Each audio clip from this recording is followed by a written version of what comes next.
Hi everyone, I'm Zach Reinhardt, here to review the new DYGL album, Say Goodbye to Memory Den.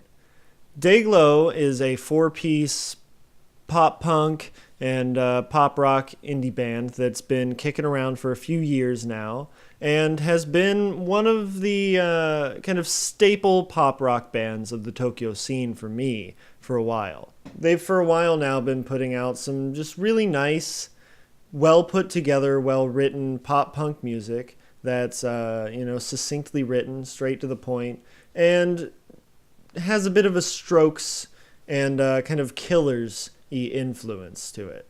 And DYGL is one of those bands that I can always trust. I always know they're going to put out something solid and worth listening to. But I never really expect them to put out anything incredible. I never expect some just incredible statement within their music.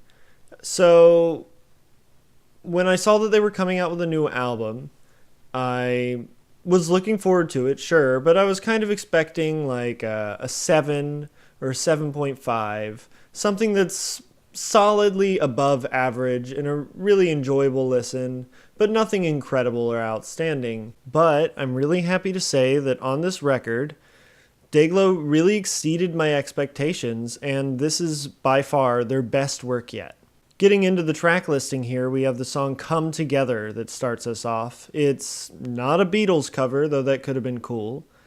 It's an original track that really shows off the Strokes influence that DYGL has with its really driving, tight rhythm section and its slick, clean, catchy lead guitar. And it, of course, features Akiyama Nobuki doing his best Julian Casablancas impersonation, which sounds great, actually. The song has a great chorus, and just everything is so good on this track. The vocals sound great, all the instrumentation sounds great, the performances are really tight, and there's just nothing to complain about at all with this track.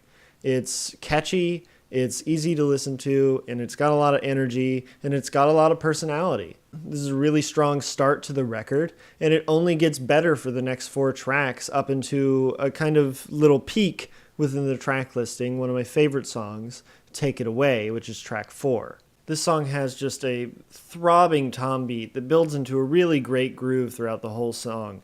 And it has a great chorus, there's a really slick, nicely done guitar solo on here, and I love the way the verse builds into the chorus. It just gets me so fucking amped up every time I hear it. There is nothing to hate and everything to love about this track. But I'm not quite as keen on this next track, 1,000 Miles. This is a song that appeared on DYGL's EP that came out last year, and it was a bit of an acoustic track, kind of like almost ballady, but not quite. And I don't know, I found it a little lukewarm on the original EP, and now they've kind of increased the production quality and kind of indie popped it up with jangly guitars and a rhythm section behind it this time, rather than pretty much just being an acoustic track. And it's an interesting take, and I do like the bridge. The bridge has this like kind of heavy riff part that really is juxtaposed against the very pretty finger-picked guitar melodies that come before and after it. The song is solid. It's solid, but that's it. Whereas every other song on here has been, something above average by a lot. And this song is just decent. It's not a bad song, but it doesn't blow me away in the same way that the other tracks on here do. It's just a little too kind of typical Tokyo indie pop for me. But the album kicks right back into high gear with the next song, Boys on TV. This song is just one of the grooviest songs I've heard this year. It has a really great lead guitar riff that just kind of repeats throughout the whole song and is just really tight and kind of funky. And then it has like this kind of dub flavor where the rhythm guitar is just coming in on the offbeats like it's a reggae song or a dub song. And while I think this is one of the weaker vocal performances on the verse, The chorus is really great and really catchy, and the song lyrically has a kind of biting, critical edge about society and media. Overall, it's just a really solid track with a really great groove to it. And skipping ahead a bit to track 9, we have my favorite song on here, Feel the Way. This is pretty much just a straight up punk track with a little bit of a pop edge to it. It's upbeat, it's fast, it has loud power chords all over it, and the chorus is just one of the catchiest things I've heard in a while. The only lament is that it's under 3 minutes and it's kind of short. But man, it is an exhilaratingly fun track. It's got a lot of energy, and it's just having a lot of fun. And there's not too much to say besides that. This is really just kind of pop punk at its best. And skipping ahead a bit again, we get to track 12, A Matter of Time, which is another really great track on here. It's a little bit folk rocky. It's super mellow. And it reminds me a bit of something like Happy End might have put out. Of course, with a bit of a more modern edge and some punk sensibilities.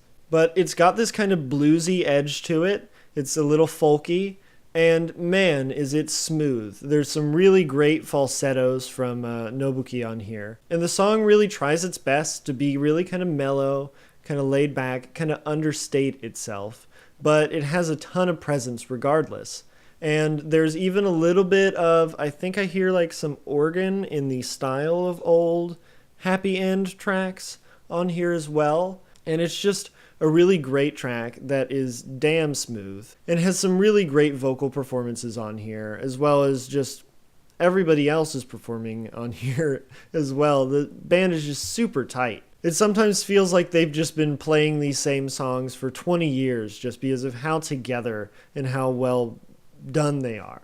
And the album is pretty great up until, unfortunately, a little bit of a lackluster ending that it has with the song I've Got to Say It's True. This song is just as generic a love song as DYGL could put out. It's really clean, it's really played out, it's very typical kind of indie pop stuff. And I'm just not feeling it as much as I'm feeling all their other stuff. It's a little underwhelming. And while there are still pretty solid performances on here, the guitar lines all sound good, and the song is well put together, the songwriting itself is just a little too generic, and I find it kind of a little boring by the time I reach the end of the song. Though there's definitely some highlights to the song as well. There's some good guitar lines on here that definitely kind of catch my ear and are like, ooh, that sounded nice. But within the context of the whole song, they don't really save it from being a little bit of a kind of generic indie pop love song. And that's the album. Sadly, it ends a little weak, but overall is a great album. Every song on here definitely has its merits to it. And if you're into a catchy hook, like if a catchy, fun pop punk song sounds like anything you would enjoy, there's bound to be something on here within the 14 tracks on this track listing for you. I didn't really talk about the production much when I was talking about the track listing, but the production is really solid and consistent throughout. It's suitably kind of fuzzy, but it also has a clean, well-produced edge to it, but it doesn't take away from any of the energy and personality that the music is putting across. I really like the production on here. The performances are super tight. The whole band is just really well melded together on this thing. And yeah, this is just the best stuff DYGL's put out to date. And I'm feeling an 8.5. I really like this album. I'm definitely going to be listening to it moving forward. It's going to be sticking with me for the months to come, if not even longer. And I definitely recommend you give this a listen. And that's me. New DYGL album. It's called Say Goodbye to Memory Den. It's really good, really solid release from DYGL here. And I will see you guys all next week. Peace.